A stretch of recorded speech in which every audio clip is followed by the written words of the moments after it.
یہ ہجرت کا واقعہ ہے۔ ہجرت سے اسلام کے بڑھنے، پھیلنے، پھولنے کے مواقع میسر آئے۔ اس لیے جب ہم اپنا کیلنڈر جب بنانے لگے صحابہ، حضرت علی نے رائے دی کہ ہجرت سے شروع کریں، تو عمر رضی اللہ تعالیٰ نے حضرت علی کی رائے پہ فیصلہ فرمایا کہ ہاں ہجرت سے ہمارا سال شروع ہوگا۔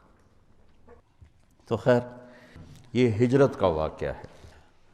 نبوت کا 10واں سال آپ کے دو بڑے حلیف محافظ، ایک اندر ایک باہر، باہر چچا اور اندر بیگم خدیجہ رضی اللہ تعالیٰ عنہ، 10 دن کے فاصلے سے دونوں کا انتقال ہو گیا۔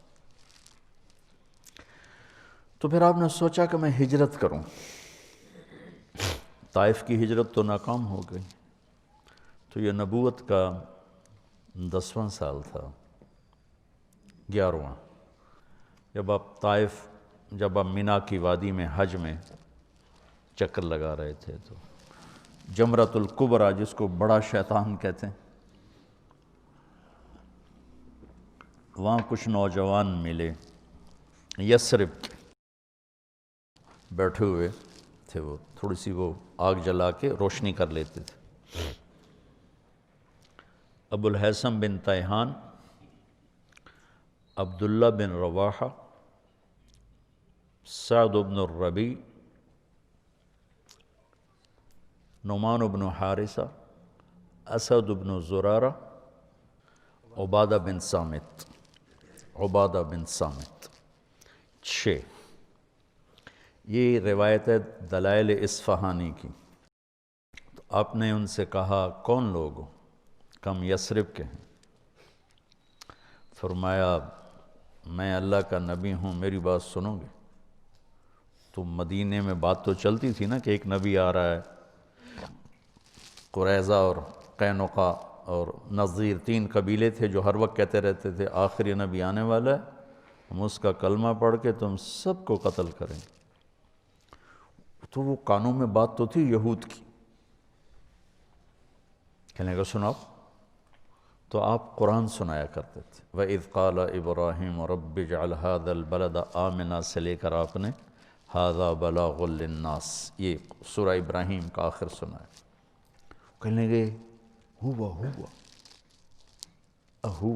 یہ وہی تو نہیں، چونکہ یہ کلام انسانی کلام نہیں ہے، عرب تھے نا۔ تو کہنے لگے واقعی یہ وہی نبی لگتا ہے جس کی وہ یہود بات کرتے ہیں، تو فَاسْبِقُوا قَبْلَ أَن تُسْبِقُوا، اب پہل کرو یہودیوں سے۔ تو یہ 6 نے کلمہ پڑھ لیا، آپ خوشی سے ایسے باغ ہو گئے۔ انہوں نے کہا ہم اگلے سال آئیں گے۔ تو آپ نے سارا سال ان کا انتظار کیا۔ اگلے سال 12 آئے، 5 ان میں سے تھے اور 7 اور تھے، اور البیعۃ العقبۃ الاولی جسے کہتے ہیں، پہلی بیعت ان 12 لوگوں نے کی، نبوت کا 12واں سال۔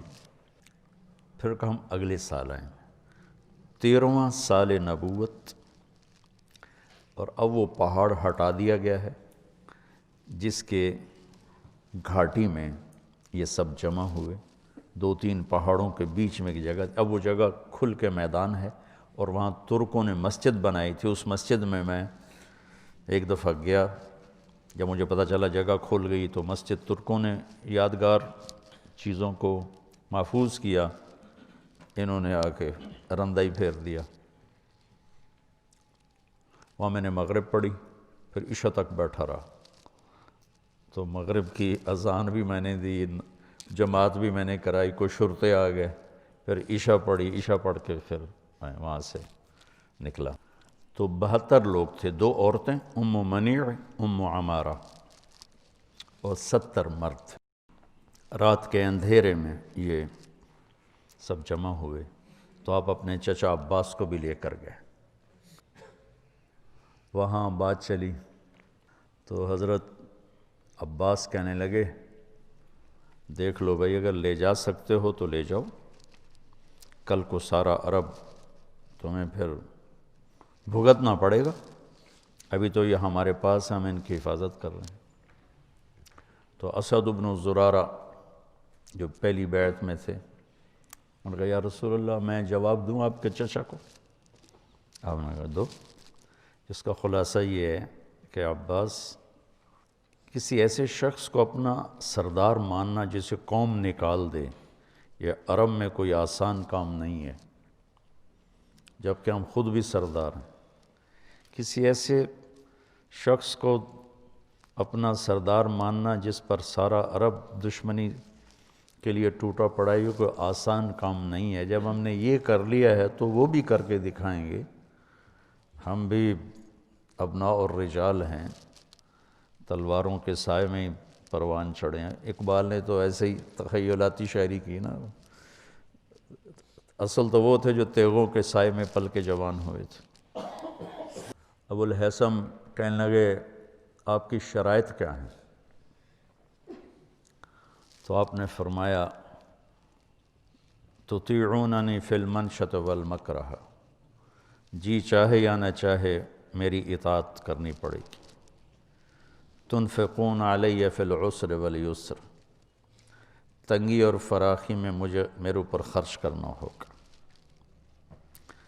تمنعوننی کما تمنعون انفسکم و اہالیکم، میری حفاظت کرو گے جیسے اہل اولاد کی حفاظت کرتے ہو۔ تأمرون بالمعروف و تنہون عن المنکر، تبلیغ کا کام کرو گے، بھلائیوں کو پھیلاؤ گے، برائیوں کو مٹاؤ گے۔ تجاہدون فی سبیل اللہ، اللہ کی راہ میں جہاد کرو گے۔ ولا تخافون فی اللہ لومۃ لائم، اور اللہ کی منشا اور رضا میں کسی لعنت کرنے والے کی لعنت کی پرواہ نہیں کرو گے۔ 6 بات۔ تو بیعت کے لیے لوگ کھڑے ہونے لگے تو ایک انصاری صحابی عباس بن مرداس وہ کھڑے ہو گئے، کیا ہوا؟ میں کیا ہوا؟ کہنے لگے بیعت سے پہلے 100 دفعہ سوچ لو، ترمیکم العرب عن قوس واحد، پورا عرب ایک جان ہو کر تم پہ حملہ کرے گا، تمہارے مال لٹیں گے، تمہاری کھیتیاں اجڑیں گی، تمہارے بچے یتیم ہوں گے، تمہاری عورتیں بیوہ ہوں گی۔ اگر یہ برداشت کر سکتے ہو لے جاؤ، یہ دنیا اور آخرت کی بھلائی ہے، اگر کل کو چھوڑنا ہے تو ابھی چھوڑ دو۔ تو ابو الہیثم کھڑے ہوئے، یا رسول اللہ یہ اگر سب کچھ ہو جائے جو ہمیں یہ کہہ رہا ہے، اس پر ملے گا کیا؟ تو آپ نے کہا جنت ملے گی۔ قید اللہ نبالے کا، پھر کوئی پرواہ نہیں، ہاتھ بڑھائی۔ تو سب سے پہلے بیعت کی ابو الہیثم بن تیہان یا برا بن معرور، 2 نامات انہوں نے بیعت کی۔ پھر باقی سب نے، عورتیں آگے بڑھیں تو آپ نے کہا تمہاری زبان کی بیعت ہے، ہاتھ کی نہیں۔ جب بیعت ہو گئی تو یا رسول اللہ اب آپ ہمارے پاس تشریف لائیں۔ تو آپ نے کہا جب اللہ اجازت دے گا۔ تو ابو الہیثم کہنے لگے یا رسول اللہ ایک بات صاف ہو جانی چاہیے۔ آپ نے کہا کیا؟ کہ کل اللہ آپ کو فتح دے، پھر آپ ہمیں چھوڑ کے واپس مکہ تو نہیں آئیں گے؟ تو آپ نے مسکرا کے فرمایا کیا میرا جینا بھی تمہارے ساتھ ہوگا، مرنا بھی تمہارے ساتھ ہوگا، الدم الدم الہدم الہدم، اب میری زندگی موت تمہارے ساتھ ہوگی۔ جب مکہ فتح ہوا تو 8 ہجری میں تو آپ نے صفا پہاڑ پر چڑھ کر لمبی دعا شروع کر دی، اتنی لمبی کی کہ انصار آپس میں سرگوشیاں کرنے لگے۔ اما الرجل فقد اخذته الرأفة بعشیرته، لگتا ہے کہ وطن کی محبت نے پکڑ لیا ہے، اب ہمیں چھوڑ جائیں گے۔ تو جبریل اترے کہ یا رسول اللہ انصار بدگمان ہو رہے ہیں۔ تو آپ نے ایسے ایک دم ہاتھ نیچے کر کہا یا معاشر الانصار ما اسمی اذن، اے انصار کی جماعت جانتے ہو میں کون ہوں؟ انا رسول اللہ، میں اللہ کا رسول ہوں، میں تمہیں بول دے چکا ہوں المحیا محیاکم والممات مماتکم لو سلک الناس وادیا وسلکت الانصار وادیا لسلکت وادی الانصار۔ تو مدینے والے پھوٹ پھوٹ کے روئے اور کہا یا رسول اللہ، محبت کی شدت میں بدگمان ہوئے، شدت محبت میں بدگمانی ہے، کوئی آپ کے بول کی بدگمانی نہیں۔ تو ہم نے کہا ان اللہ ورسولہ یعذرانکم، اللہ اس کا رسول تمہارا عذر قبول کرتے۔ تو نبوت کا 14واں سال تھا، محرم چڑھا، نبوت کا 14واں سال، ہجرت کی اجازت ہوگی، اور صحابہ نے انفراداً ظاہراً علناً خفیتاً نکلنا شروع کیا۔ تو ابو بکر رضی اللہ تعالیٰ نے عرض کی یا رسول اللہ میں بھی چلا جاؤں؟ کہا نہیں۔ تو ان کا الصحبہ، کیا مجھے آپ کے ساتھ جانا ہوگا؟ آپ نے کہا ہاں۔ تو وہ خوشی سے رونے لگے، تو کہنے لگے میں نے ایک اونٹنی پال رکھی اس دن کی، یہ جو قصوہ اونٹنی آتی نا تاریخ میں بہت مشہور، یہ صدیق نے آپ کو دی تھی۔